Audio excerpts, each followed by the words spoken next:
Kabajamtoota dhaggeeffattoota keenya sagantaan keessan kan yeroo kamiyyuu caalaa sa'aatii kanatti isiniif dabruu fi kan jaalattan kun warraan tana sagantaa isaa qabatiitii jira.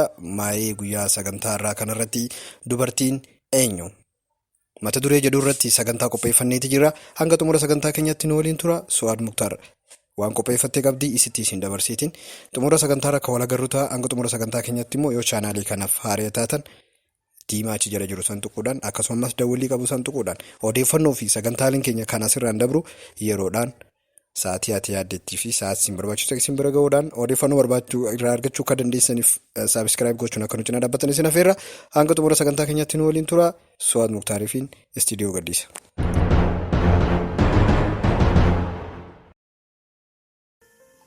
Dubartiin eenyu? Dubartiin haadha tasi deeyisee. Dubartiin eenyu? Dubartiin obboleettiidha. Tasii wajjin dhalattee. Dubartiin eenyu? Dubartiin haadha warraati. Tabuultii dandeessii bareechitu. Dubartiin eenyu? Dubartiin hawaasa. Kan hawaasa jaartu.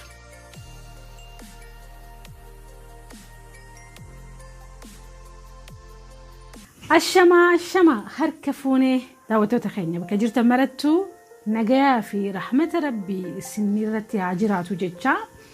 Araantanas gaadeebi'ee dhufee mata duree biraatiin.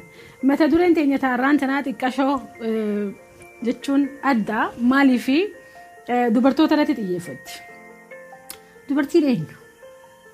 Dubartiin haadha tasi deeyisee. Dubartiin eenyu?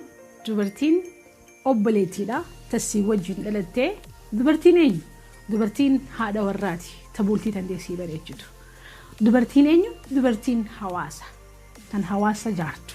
So yeroo hedduu namni waan dubartii irratti yaada adda addaa kennata. Dubartii irratti yaada adda addaa kennachuu jechuun maal jechuudha? Takka obboleettii teetii irratti yaada addaa kennachaa jirta yookaan haadha teetii irratti akkasumatti haadha warra keetii irratti yaada addaa kennachaa jirta jechuudha. Dubartii jechuun akkuma dhiirtii uumamtetti dubartiinis uumama rabbiiti. Uumamni kun lamaanuu akka waliin jiraatan, uumamni kun lamaanuu akka waliin jiraatanii jiruu walii bareechaniif rabbiin guddaan uume. Haa ta'u malee nam tokko dubartiin akkanaa dubartiin akkasii je'eet ilaalcha adda addaa qaba. Ilaalchi kun ani akka xiyyaa fi akka amantaatiyyatti ilaalcha dogoggoraatii je'eetiin yaada. Maaliif dubartiin akkuma reefuun tana jenne dubartiin eenyu? Haadha teeti. Obboleettii teeti. Haadha warra keetiiti akkasumatti hawaasa keeti.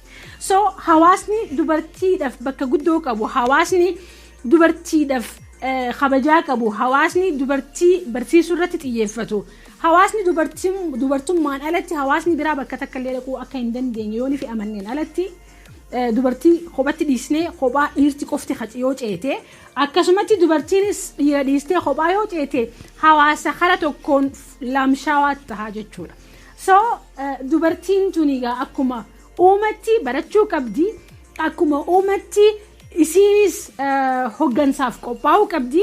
Maaliif dubartii jechuun by the way I don't know waan dubartii taateef dubartiidhaa fi carraa guddoo kennite naan hin jedhina malee dubartiin tuni hawaasa kana guddina isaa hawaasa kana jijjiirama isaatiif akka hawaasni tokko jijjiiramu yoo kan feetan taate dubartii jijjiiruu dhagamtanidha. Akka manni kan kee jijjiiramu yoo kan barbaadu taate hawaasa kan kee guddaa maaliif haadha tanteetitu si kunuunse, okay? Obboleettiin tantee deemteeti mana biraa kunuunsiti. Warri kan kee tane ati warra jettee waliin jiraatu tuni bakka biratti kunuuntee dhufti. So namni tokko yoo fi ilillii qabaate ilillii isaa tana tajaajilee kunuunsee maaliif dubartii jechuun waan hunda bakka hunda jirti. Namaatii waliin daleedu haadha mana kan keessi wajjin jaartu haadha tantee tansii kana jaare. So dubartiin bakka hunda jirti, roolii hunda taphatti. Dubartii tana barsiisuun, dubartii kabajuun, dubartii sadarkaa guddoo kennuufiin hawaasni kabajaa qabu dura maaliin beeytanii hawaasa dubartii isaa kabaju. Hawaasa dubartii isaatiif bakka kennu. Hawaasa marii isaa keessatti, lola isaa keessatti, tola isaa keessatti, dada isaa keessatti, gadda isaa keessatti dubartiin keessa jirtu. So akkamiin nuti hawaasni kun nu kunuunsaa jira? Akkamiin dubartii ilaalaa jira? Akkamiin warri keenya nu barsiisaa jira? Kun hundinuu qabxii hundi keenya mana manatti tokko tokkotti itti yaaduu qabnu irratti dalaguu qabnu.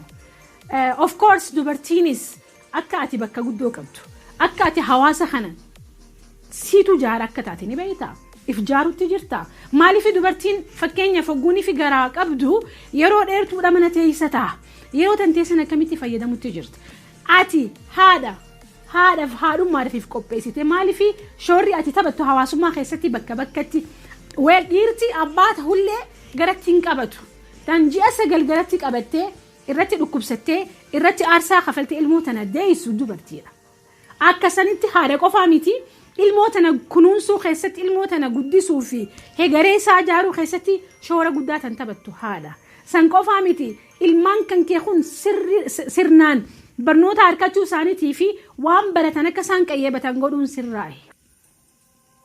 Saniifuu Oromoon teenya maal jettee haadha laali intala fuudhii jaan. Maal jechuudha haadha laali intala fuudhii jechuun yoonii fi ati haadha gahee isii taphatte haadha shoora isii akka gaariitti taphatte maaliif ilmaan kun boru ilmaan kanaatu mana kana keessaa ilmaan xixiqqaa kanaatu guddatee ilmaan ati irratti ifaajji kanaatu boru guddatee gaaddisa maatii isaaniitiif ta'anii gaaddisa hawaasa isaaniitiif ta'anii. So haati jabduun haati cimtuun shoora haadhaa san gahee guddaadhanii gahee gahaadhan raawwatti jechuudha.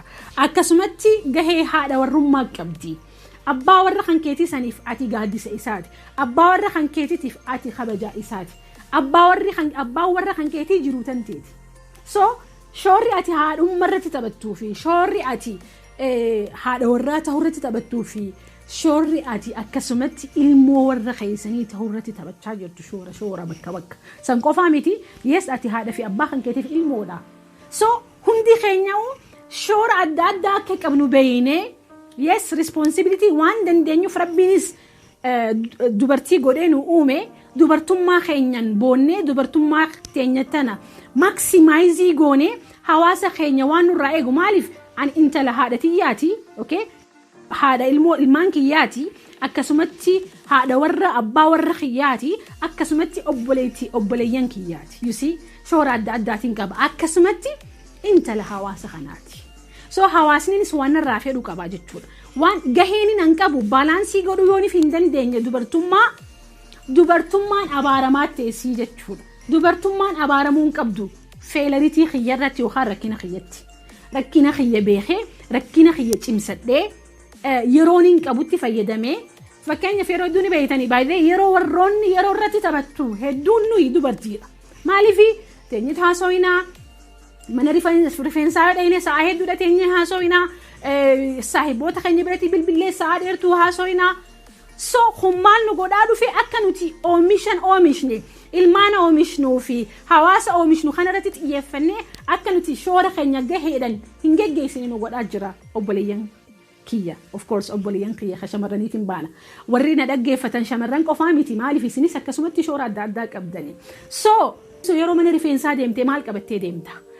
Yeroon fi karaa deemtu maal qabattee deemta? By the way yooni fi dubartiin teenya kitaaban dubbisne yooni fi dubartiin teenya dammaqina hin qaban yooni fi dubartiin teenya haadha gaarii haadha fakkeenya taatu ta'uu hin dandeenye ilmaan keenyaaf akkasumatti abbaa warra kiyyaatiif haadha warraa fakkii ta'uu yooni fi barbaannu taane barmaatilee dubartii waliigalatti mataa gadhaawwan san hambisuu kan dandeenyu qofa. Hawaasni dammaqinsa qabu hawaasni jijjiirame hawaasni guddate dubartii isaaniitu dura dammaqe. Dubartii isaaniitu dura dalage dubartii isaaniitu gahee qabdu tana hundaa'u baalaansiidhaan oofee ilmaan ayaa qabu ilmaan hegaree qabu ilmaan boru ministeera ta'u ilmaan boru bulchoota biyyaa ta'uu danda'an ilmaan biyya takkaa miti ardii isaanii bareechuu danda'anii fi hoggansa guddaa tan uumuu dandeessu barataa hedduu barataa cimaa barsiisaa cimaa tan oomishuu dandeessu eenyu haadha maaliif rabbiin oomisha kana si harka kennee jira. Abbaan warraa gunfi waa manatti si fide waan roodha si fide jechuun waan hin bilchaatin sitti fida. Waan inni fide san bareechitee midhaysitee mana isaa bareechitee fi maal goote multiply gootee kennuu fi dandeessa. By the way namni multiply godhee kennuu danda'u dubartii qofa. So dubartiin multiply godhuu kamitti dandeessi yoo kan jettan taate waan ati fidduuf waan jira ati fidduuf isaan bilcheessanii si deebisan. firii xiqqaati kannituuf isaan ilmoo godhanii hawaasa kanaaf kontribiutu godhan. Namni dubartii appreciate godhu, namni dubartiidhaaf bakka guddoo kennu, dubartiin waan hunda hawaasaa ta'uu isii beeketi dubartii tana bira dhaabbatee barnoota isiitiif akka barattu. Maaliif dubartiin hin baratiin haadhan baratiin taati. Dubartiin dalagaa hin beekne haadha dalagaa hin beekne taati. So hawaasaas deemu kana fakkii taatee fakkeenya taatee kan kunuunsuu dandeessu, kan guddisuu dandeessu yoo maal taate yoo isiin fakkii san ta'uudhaaf ati qopheessite akka abbatti, akka obboleessattis, akka warra akka abbaa warrattis jechuudha. So waan facaafne murannaa dubartii jechuun irra facaafannaa. Waan facaafanne san heddummeessitee multiply gootee miliyoonaan dachaaste jaalala yoo kennitaniif jaalala multiply gootee isin kenniti. Yooni fi akkuma isin jee waan hin dalagamin takka kennitaniif bareechitee jiru teessan miidheessiti. Saniifuu jabaadhaa dubartoota gargaaraadhaa obboleeyyan keessan akka baratan haadha warraa keessanii akka barattu akkasumatti ilmaan keessan kan dubraa mana keessatti maal godhuu qabanii exersaayisii walqixxummaa yookaan dubartiin hawaasa kanaaf barbaachistuudha. Hirmaanni dubartiidhaa ol ka'uu qaba. Bakka dalagattis, bakka barnootattis, bakka hundattuu hawaasni dubartiin isaa hin cimin hawaasa laafaadha. Hawaasni dubartii isaa hin barsiisin hawaasa wallaalaadha. Hawaasni dubartiin isaa walqixa hirmaattee hawaasa kanaaf dalagaan dalayne yookaan hawaasa kana jaaruudhaaf walqixan baane hawaasa hir'ina qabu. Hawaasa keenya cimsuudhaaf dubartoota keenya haa barsiisnu, dubartoota keenya bakka hundattuu haa kabajnu, dubartoota keenya haa gargaarru, haa tinnisnu, ifitti amanamummaa isaanii akka dabalaniif waan adda addaa waan godhuun sirra jiraatu godhi. Ati obboleessa isiitis yoo taate akkasiin ifitti amanamummaa isii guddistu. Yoo abbaa warraatis taate, yooni fi abbaas taate, yooni fi hiriyaa dalagaatis, hiriyaa barnootatis taate, hundi keenya wal qabannee harka wal qabannee laafaa keenya cimsinee cimaa keenyas akkuma sanitti hamilee kenninee fi if dura hawaasa guddatee if dura deemu hawaasa guddatee tarkaanfatu hawaasa steppii takka guddatee jaaramee fakkii ta'uu rabbi nu haa godhu. Gaa dhaamsi kiyya kaarraa kana fakkaata. Jabaadhaa ifitti amanamummaa keessan dabalaadhaati hawaasa keenya kana waliin haa jaarru. Galatoomaa horaa bulaa.